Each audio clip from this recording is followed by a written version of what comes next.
이 질문을 제가 여러 차례 많이 드리는 경우가 있는데요. 여러분, 성경이 어려워요, 쉬워요? 성경이 쉽습니까? 아니면 어렵습니까? 이 질문 자체가 좀 어렵죠. 왜냐하면 어떻게 답을 할지가 쉽지 않거든요.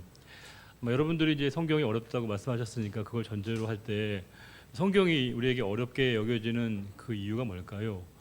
왜 성경이 그렇게 어렵게 우리에게 이해되어야 할까요? 성경이 진짜 우리에게 어렵게 받아들이는 그 지점이 뭘까요? 이해가 안 되기 때문에 어렵습니다. 성경은 이게 참 이해가 안 되는, 이해하기가 어려운 책임에 분명합니다.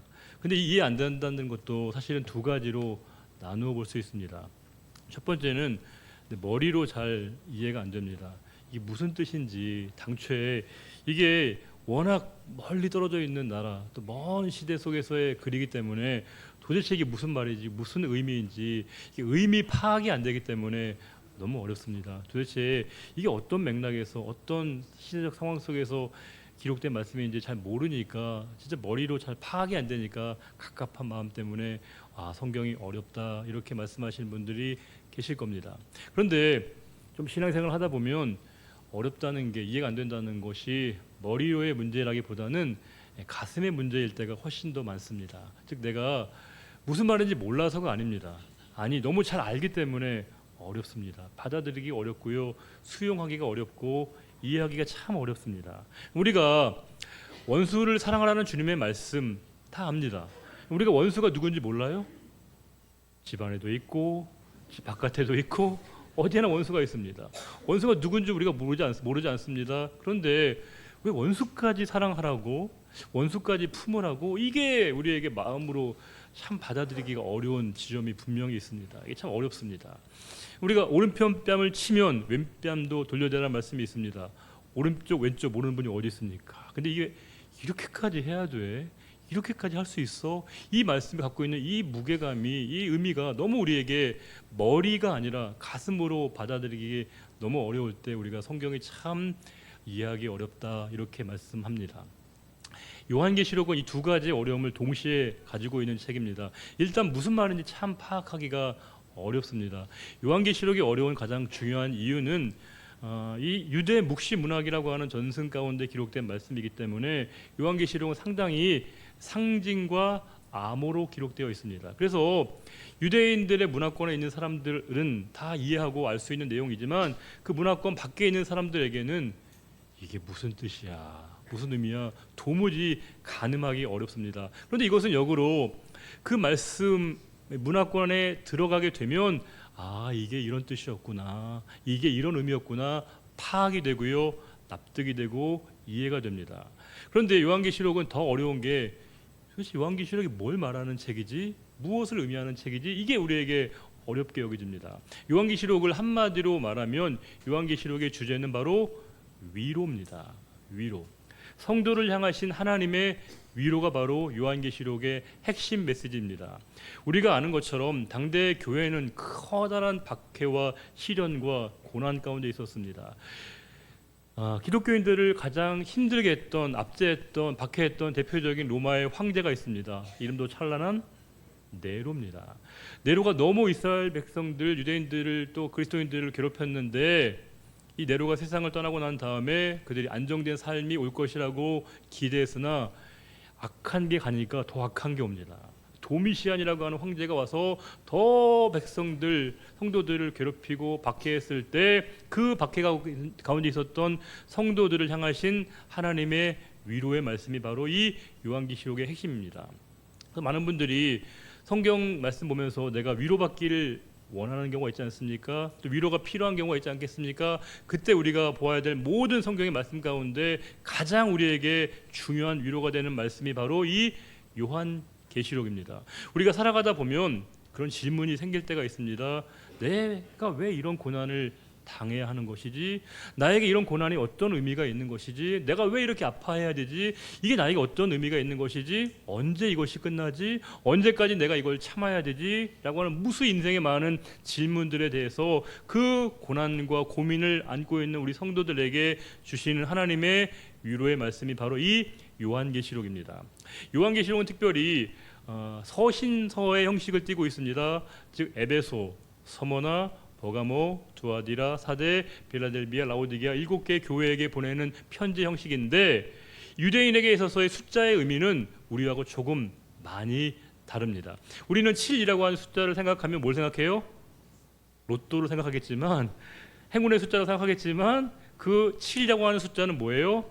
완전수입니다. 더하거나 뺄 필요가 없는 완벽하고 완전한 숫자를 의미합니다. 그러하기에 7개 교회에게 보내는 편지는 단지 7교회에게만 보내는 편지가 아니라 모든 교회, 모든 성도, 위로와 하나님의 소망이 필요한 모든 성도에게 주시는 하나님의 말씀이 바로 이 요한계시록을 향하신 하나님의 메시지입니다. 만일 저와 여러분이 이 시간 하나님의 위로가 필요하다면 가장 우리에게 적합하게 우리에게 주시는 하나님의 위로의 말씀을 우리가 이 요한계시록을 통해서 확인해 볼 수 있습니다. 특별히 오늘 말씀은 빌라델비아 교회에게 주시는 하나님의 말씀이신데 이 빌라델비아 교회는 특별히 우리가 그 지역적 특징을 먼저 이해하셔야 됩니다. 빌라델비아 교회는 특별히 포도 농사의 산지였습니다. 포도 농사가 이 빌라델비아 지역의 주된 농사였거든요. 포도를 재배하는 이유가 뭘까요? 먹으려고 했겠죠, 당연히. 근데 그냥 포도 열매를 먹는 것뿐만이 아니라 뭘까요? 포도주를 먹기 위한 겁니다. 그러하기 이 빌라델비아 지역은 포도 농사가 아주 흥황한 지역이었습니다. 그런데 저는 잘 모르지만 술을 드시는 분들은요, 술만 드시지 않습니다. 다른 것도 곁들여 먹게 됩니다. 이게 하나의 문화가 됩니다. 그래서 이 빌라델비아 지역에는 온갖 현실적인 쾌락과 향락의 문화가 너무 많았습니다. 사람들이 취해 있었습니다. 노세 어떻게 하세요? 그 지금의 시간을 누리고 즐거워하고 있다는 사람들이 너무 많았던 그 시대 속에서의 빌라델비아 지역이었습니다. 또 한 가지 이 빌라델비아 지역은 지진대에 위치해 있어서 잦은 지진이 출몰하는 지역이었습니다. 실제로 지진으로 인해서 도시가 완전히 망가지고 새롭게 지어질 만큼 지진이 아주 황성한 지역이었습니다. 우리나라에도 지진이 많지는 않지만 지진이 보러 나타나기도 합니다. 수년 전에 우리나라에도 큰 지진이 있었습니다. 수능 바로 직전 전날 수험생들이 저한테 와서 이렇게 기도를 받거든요. 근데 제가 기도를 해주고 있는데 뭐 진동이 일어나는 거예요. 성령께서 일하시나? 그런 느낌을 받았는데 그게 아니고요. 저도 이 진동을 느꼈는데 이 받는 기도 친구도 진동을 느꼈습니다. 알고 보니까 그날 지진이 일어나게 된 겁니다. 포항에서 나타나게 된 거예요. 그래서 초유에 수능이 연기가 됐습니다. 되게 먼 지역이었습니다. 사실 그리고 큰 지진에 비하면 상대적으로는 좀 약한 지진이었지만 그 진동이 느껴졌습니다. 두려움이라는 게 이렇게 엄습하게 됐습니다. 제가 아는 어떤 권사님이 예전에 있던 교회 권사님이 일본에서 펜시 사업을 하시는 분이 계셨습니다. 그래서 일본에 자주 가시고 일본에서 물건을 수입하셔서 이렇게 우리나라에서 파시는 그런 분이셨는데 당연히 일본에 자주 가셨죠. 근데 어느 날 한번 일본에 있는 호텔에 투숙하셨는데 그때 큰 지진이 있었습니다. 그 지진이라는 게 뭐 리터 6, 7 정도 되는 지진의 그 지역에 있게 되면요, 그 두려움이라는 게 상상을 초월한다는 거예요. 우리는 몇 분만 참으면 되지 뭐 그냥 좀 지나면 되겠지, 이게 아니라는 거예요. 그게 정말 지축이 흔들리는 그 두려움이라는 게 상상을 초월할 정도의 공포감을 갖게 하셔가지고요, 그분이 결국에 그것이 트라우마가 돼서 그 사업을 접었습니다. 그만큼 지진이라고 하는 건 두려움이었습니다. 당시 빌라델비아 지역에 지진이 자주 출몰했기 때문에 지진이 나게 되면 사람들이 다 뛰쳐나왔습니다. 그만큼 지진에 대한 두려움을 갖고 있는 그 도시에 이와 같은 말씀을 주고 있습니다. 또 한 가지는 당시에 유대인들은 어떤 지역마다 특정한 그들이 모임 공동체를 만들었고요. 그 모임 공동체를 뭐라고 했습니까? 회당이라고 불렀습니다. 회당에서 그들이 예배하고 말씀을 강론하는 곳을 회당이라고 정했는데 이 회당에서 유대인 그리스도인들을 내쫓았습니다. 축출했습니다. 그래서 그들이 늘 거기에 대한 상처와 고통을 안고 있는 사람들이 있는 그 지역에 그 빌라델비아 교회에게 향하신 주님의 위로의 말씀이 오늘 본문의 내용입니다. 7절에 이렇게 말씀하십니다. 빌라델비아 교회의 사자에게 편지하라. 거룩하고 진실하사 다윗의 열쇠를 가지신 그분이 열면 닫을 사람이 없고 닫으면 열 사람이 없는 그가 이르시되, 즉 그분이 다윗의 열쇠를 가지고 계셔서 그 누구도 그 문을 건질 수 없고 그분만이 그 문을 열 수도 있고 닫을 수 있는 그 유일한 다윗의 열쇠를 주님이 가지고 계시다, 이렇게 말씀해 주고 있습니다. 자, 그러면 이 다윗의 열쇠가 뭘까요? 이사야 22장 22절에 이렇게 말씀이 기록되어 있습니다. 이사야 22장 22절 같이 한번 읽어볼까요? 내가 또 다윗의 집의 열쇠를 그의 어깨에 두리니 그가 열면 닫을 자가 없겠고 닫으면 열 자가 없으리라. 주님만이 그 열쇠를 가지고 계시다는 겁니다. 그 주님만이 그 문을 여시기도 하시고 닫을 수 있는 유일한 권세와 능력이 누구에게 있는가? 우리 주님에게 있다, 이렇게 말씀해 주고 있습니다. 이 다윗의 열쇠를 우리는 마치 절대 반지처럼 이해할 것 같습니다. 제가 반지의 제왕 아직 안 봤습니다. 모아서 보려고 제가 이렇게 묵혀두고 있는데, 이 반지의 제왕에 보게 되면 절대 반지가 있다는 거예요. 그 절대 반지를 소유하면, 절대 반지를 끼면 모든 것을 지배할 수 있는 절대적인 힘을 갖는 그 반지, 그것을 절대 반지라고 합니다. 근데 이 절대 반지의 가장 치명적인 문제가 뭐냐면요, 소속감이 없습니다. 누구 건지 몰라요. 그 절대 반지를 가지기만 하면 힘을 갖는다는 겁니다. 이 반지에는 그 어떤 힘도, 어떤 영향력도, 어떤 인격적인 부분도 없습니다. 그 반지를 소유하기만 하면 힘을 갖는 거예요. 우리가 모든 문을 여는 열쇠, 물론 어떤 분들 마스터키라고 하는데, 모든 문을 여는 여러 열쇠를 우리가 흔히 뭐라고 불러요? 문이 있을 때 그 모든 문을 열 수 있는 그 열쇠를 뭐라고 불러요? 만능 열쇠라고 부르지만 전능 열쇠라고 왜 안 부릅니까? 이유가 뭐예요? 우리는 만능과 전능이 다르다는 것을 압니다. 만능은 뭐예요? 이 만능 열쇠는 누구나 열 수 있습니다. 누가 쥐고 있든지 누가 가지고 있든지 그 열쇠만 들려 있으면 무조건 문을 열어주는 게 이게 만능 열쇠입니다. 근데 우리는 주님을 고백할 때 만능의 하나님으로 고백하지 않고요, 전능의 하나님으로 고백합니다. 뭐가 다른 거예요? 뭐가 다른 겁니까? 우리는 주님이 우리의 삶에 응답하시고 역사하실 때 내 삶의 상황과 정황을 누구보다 가장 적합한 방식으로 우리의 삶에 찾아오십니다. 인격적으로 우리에게 찾아오시는 거예요. 우리가 무조건 구하면 그 방식 그대로 우리에게 기계적으로 반응하시는 분이 아니시라는 거예요. 많은 분들은 주님을 향하여 그렇게 주님의 능력을 무조건 달라는 분들이 많습니다. 그러나 그 주님의 능력과 권세는 우리의 삶에, 우리의 형편에, 우리의 상황에 너무나 정확하게 맞는 방식으로 우리에게 인격적으로 다가오시고, 우리는 그분을 신뢰하게 될 때 그분의 전능하심을 온전히 신뢰하는 믿음을 갖게 되는 겁니다. 지금 이 다윗의 열쇠 누가 갖고 있는가? 주님만이 갖고 있습니다. 그래서 8절에 아무도 그 문을 열거나 닫을 수 없습니다. 주님만이 그렇게 할 수 있습니다.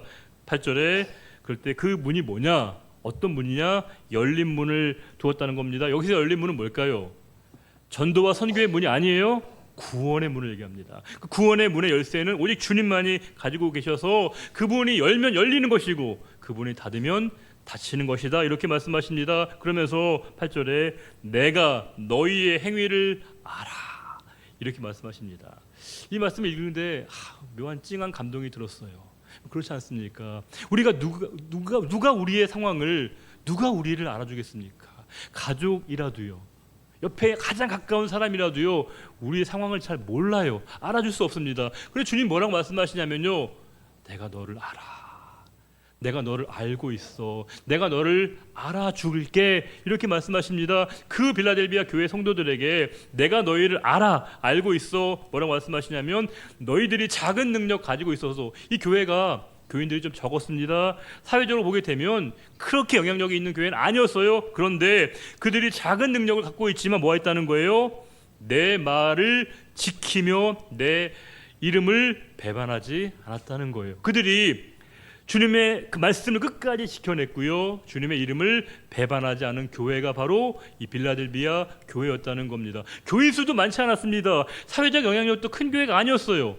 그런데 그들이 그 주님의 말씀을 끝까지 지켜냈고 주님을 배반하지 않았다고 말씀해 주고 있습니다. 그럴 때 9절에 뭐라고 말씀하시냐면, 사탄의 회당, 즉 그 그리스도인들을 몰아냈던 그들을 뭐라고 부르냐면 사탄의 회당이라고 부르고 있습니다. 그래서 이제 그들 중에 며칠 불러내어서 너희의 발 앞에 절을 하게 하겠다. 완전히 상황이 바뀌는 거예요. 역전되게 되는 겁니다. 그 일이 뭐냐? 내가 너를 사랑하는 것에 대한 표현이다, 이렇게 말씀하시면서 10절이 중요합니다. 내가 나의 인내의 말씀을 지켰은즉 내가 또한 너를 지켜줄 것이다. 이렇게 말씀하십니다. 매우 이렇게 상호적이죠. 이런 거예요. 너희가 나의 말을, 인내의 말을 지켰을 때 내가 너를 지킬 것이다. 이렇게 말씀하고 계십니다. 우리가 주님의 말씀을 지켜내게 되면 주님이 우리를 지켜주신다고 우리에게 말씀해주고 있다는 거예요. 우리가 우리의 것을 지키기 위해서 얼마나 애를 씁니까? 우리의 건강을 지키기 위해서, 우리의 가정을 지켜내기 위해서, 우리의 행복을 지켜내기 위해서, 우리의 미래를 지켜내기 위해서 우리가 얼마나 애를 씁니까? 그러나 그 우리의 소관이 아니라는 거예요. 우리의 책임이 아니라는 겁니다. 우리가 지켜야 될 것은 뭐예요? 주님의 말씀이고 믿음의 자리이고 성도의 믿음의 자리를 지켜내게 되면 우리의 가정, 우리의 행복, 우리의 미래, 심지어 나 존재 그 자체를 누가 지켜주시는가? 주님이 하신다는 겁니다. 내가 나를 지켜내는 싸움이 아니고요, 믿음을 지켜내는 이 싸움을 내가 견고하게 감당하게 되면 주님께서 우리의 가정, 우리의 행복, 우리의 미래, 우리의 자녀, 우리가 지킬 수 있다고 생각되는 모든 것들이 내가 지켜내는 것이 아니라 주님이 지켜주신다. 우리에게 이렇게 약속의 말씀을 주고 있는 겁니다. 그러면서 뭐라고 말씀하시냐면 시험의 때를 면하게 하려니, 이게 번역이 잘못됐습니다. 면한다는 말이요, 이게 면제가 된다는 게 아니고요, 뭐뭐로부터 지켜준다는 거예요. 시험을 만나지만, 환난을 만나지만 그 가운데 내가 너와 함께해서 버틸 힘을 줄게, 감당할 수 있게 할게, 이겁니다. 기독교의 복음은 환난과 고난이 없어지는 게 아니에요. 사라지는 게 아닙니다. 면제받는 게 아닙니다. 뭐예요? 고난을 당할 때, 환난을 만날 때, 인생의 큰 풍랑을 만날 때 그것을 감당할 수 있는 힘을 주신다는 거예요. 그것을 버텨내고 이겨내고 나중에 그것을 감당할 수 있는 그 자리에 주님이 함께 계심을 통해서 그것을 버텨내고 감당하고 감내할 수 있는 그 힘을 우리에게 주신다라고 말씀해 주고 있습니다. 그러면서 장차 온 세상에 임하여 땅에 속하는 자들이 시험을 받게 되어지는 그때가 너희에게 온다는 겁니다. 그래서 11절에 내가 속히 올 거야, 금방 너희들에게 올 거야 말씀하시면서 뭐 하라는 거예요? 너희가 가진 그것을 굳게 잡으라는 겁니다.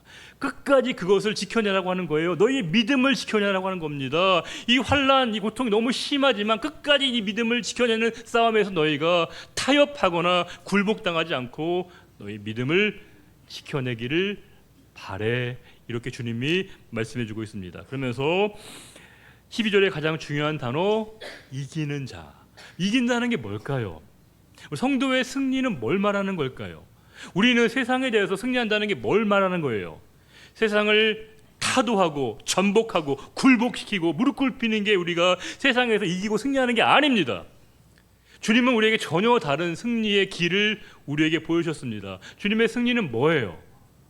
세상에 대해서 우리가 굴복당하지 않고요, 내 믿음을 지켜내는 겁니다. 환난을 당하지만 세상에 우리가 굴복하거나 타협하거나 우리가 양보하지 않고 내 믿음을 지켜내는 이 싸움이야말로 성도의 싸움이라고 하는 거예요. 그래서 우리가 끝까지 그 믿음을 지켜낼 때 그것을 승리라고 말씀하고 있습니다. 그것이 바로 우리가 이긴다는 거예요. 우리에게 이긴다는 게 뭘까요? 끝까지 너희 믿음의 자리를 지켜내고 성도가 지켜내야 될 그 싸움의 자리, 믿음의 자리를 너희가 지켜내게 될 때 뭐라고 말씀하시냐면 하나님의 성전에 기둥이 되게 할 것이다. 기둥은 뭘까요?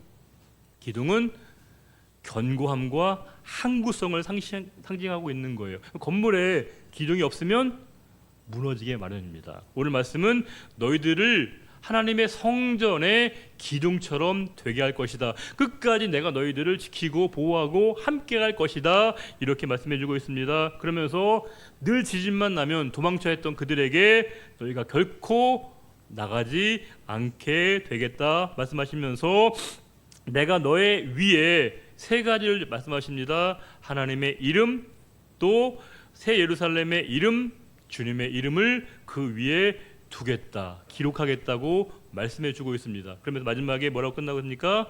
귀 있는 자는 성령이 교회에게 하시는 말씀을 들을지어다. 우리 중에 귀 없는 사람이 어디 있어요? 다 귀가 있습니다. 여기서 뭘 말하는 걸까요?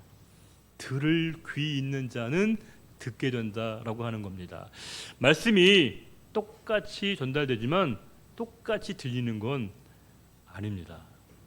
저는 그저 어눌하고 부족한 제가 하나님 말씀을 전할 뿐이지만 그 하나님의 말씀이 성령께서 능력되게 하셔서 말씀을 사모하는 자에게 갈망하는 자에게 그 말씀이 하나님 말씀으로 들려지게 하신다는 겁니다. 이거는 목회자와 설교자의 능력의 영역이 아닙니다.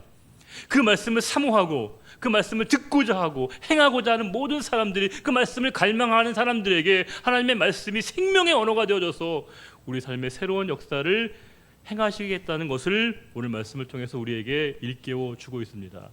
그래서 이 시간 정말 죄송하지만 혹시 여러분들 은혜를 받고 못 받고는요, 저의 책임이 아닙니다. 저의 소관이 아니라는 거예요. 물론 설교자가 부족하면 안 되겠죠. 저는 저의 최선을 다해야겠지만 더 중요한 건 말씀에 대한 갈망과 사모함을 갖고 그 말씀을 듣고자 하는 자, 듣고 행하기를 원하는 모든 자에게 하나님께서 그 말씀이 생명의 언어가 되어져서 성령께서 우리 모두의 마음에 감동을 주셔서 그 말씀대로 내 현실의 상황과 아픔과 고통이 어떠하든지 끝까지 그 말씀을 통해서 믿음을 지켜내는 그 성도의 믿음의 싸움, 승리를 우리에게 감당하도록 능한 힘과 권세를 우리에게 허락하신다고 말씀해 주고 있습니다. 이 말씀은 빌라델비아 교회 성도들에게만 주시는 하나님의 말씀이 아닙니다. 정말로 위로가 필요한 저와 여러분, 내가 왜 이렇게 힘들지? 왜 이렇게 아프지? 왜 이렇게 고통스럽지? 언제까지 이렇게 해야 되는 것이지? 언제까지 내 이 상황이 계속되는 것이지? 라고 하는 무수히 많은 질문을 안고 있는 모든 분들에게 향하시는 주님의 말씀이십니다. 너희가 끝까지 인내의 말씀을 잘 지켜내게 될 때, 그 싸움을 통해서 승리하게 될 때 내가 너희들을 하나님의 성전의 기둥처럼 되게 하시겠다 우리에게 약속해 주고 계십니다. 우리 12절과 13절 말씀을 한 번만 더 읽고 오늘 말씀 마치겠습니다. 12절 13절입니다. 이기는 자는 내 하나님 성전의 기둥이 되게 하리니 그가 결코 다시 나가지 아니하리라. 내가 하나님의 이름과 곧 하나님의 성 곧 하늘에서 내 하나님께로부터 내려오는 새 예루살렘의 나의 새 이름을 그의 위에 기록하리라. 귀 있는 자는 성령이 교회들에게 하시는 말씀을 들을지어다. 아멘. 주님, 우리의 처지와 형편과 상황이 어떠한지 너무 잘 아시는 주님이시기에 우리가 이 시간 솔직하고 진솔하게 우리의 상황을, 우리의 모습을 주님 앞에 내어드립니다. 주님, 이 시간 하나님의 위로가 필요한 분들이 계십니다. 하늘의 소망을 덧입어야 될 분들도 분명히 계십니다. 주님, 우리가 살아가다 보면 너무 큰 인생의 짐과 고통과 아픔을 만나서 그 아픔 때문에 짓눌려서 숨조차 쉬지 못하고 우리의 문제도 누구에게 말하지 못하는 분들도 계십니다. 주님, 이 시간 저희의 모든 상황을 주님께 아뢰 수 있는 용기를 갖게 하시고 우리의 삶을 통해서 내가 너를 안다, 내가 너와 함께 한다고 말씀하시는 그 주님의 위로와 용기와 소망의 말씀을 듣는 이 시간이 되기를 원합니다. 우리 성도의 승리는 세상을 넘어뜨리고 전복하고 타도하는 것이 아니라 세상에서 끝까지 믿음을 지키는 이 싸움이야말로 성도에게 주신 믿음의 싸움인 줄 믿사오니 주님이 우리를 부르시는 그 날까지 이 믿음의 선한 싸움을 잘 싸워서 주님 앞에 칭찬받고 주님의 영광스러운 면류관을 소유하며 누리는 우리의 삶이 되게 하시기를 간절히 바라오며 존귀하신 우리 주님 예수 그리스도의 이름으로 감사하며 기도 올려드립니다. 아멘.